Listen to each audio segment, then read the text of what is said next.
ہمارے خداوند یسوع کی انجیل مقدس لوکا کے مطابق اس کا 9واں باب 51 سے 56 آیات تک۔ اس وقت جب یسوع کے صعود کے دن قریب تھے تو اس نے پختہ ارادہ کیا کہ یروشلم کا رخ کرے اور اپنے آگے قاصد بھیجے، اور وہ جا کر سامریوں کے ایک گاؤں میں داخل ہوئے تاکہ اس کے لیے تیاری کریں، لیکن انہوں نے اس کو قبول نہ کیا کیونکہ اس کا رخ یروشلم جانے کا تھا۔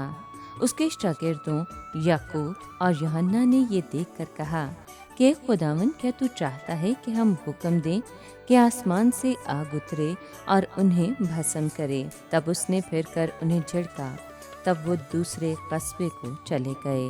پاک کلام کے پڑھے اور سنے جانے پر خداوند کی برکت ہو، خدا کا شکر ہو۔ عزیز دوستو، سامریوں کا ایک گاؤں راستے میں پڑتا تھا۔ یہ گاؤں خدا کے بیٹے کے لیے نہایت غیر مہمان نواز ثابت ہوا۔ لوگ جانتے تھے کہ وہ یروشلم کو جا رہا ہے۔ اسے گاؤں میں ٹھہرنے سے روکنے کے لیے اتنا ہی کافی تھا کہ سامریوں اور یہودیوں کے درمیان سخت نفرت پائی جاتی تھی۔ ان کی فرقہ پرست روح، ان کا نسلی غرور اور علیحدگی پسندانہ رویہ ان کے جلال کے خداوند کو قبول کرنے کی راہ میں رکاوٹ تھا۔ ان سامریوں کی بد اخلاقی پر یعقوب اور یوحنا کو اتنا غصہ آیا کہ وہ ان پر آسمان سے آگ برسانے پر آمادہ ہو گئے، مگر یسوع نے فوراً ان کو جھڑکا۔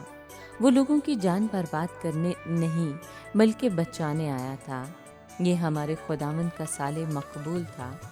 ہمارے خداوند کا روز انتقام نہیں تھا۔ ان کے کردار میں انتقام کا جذبہ نہیں بلکہ رحم تھا۔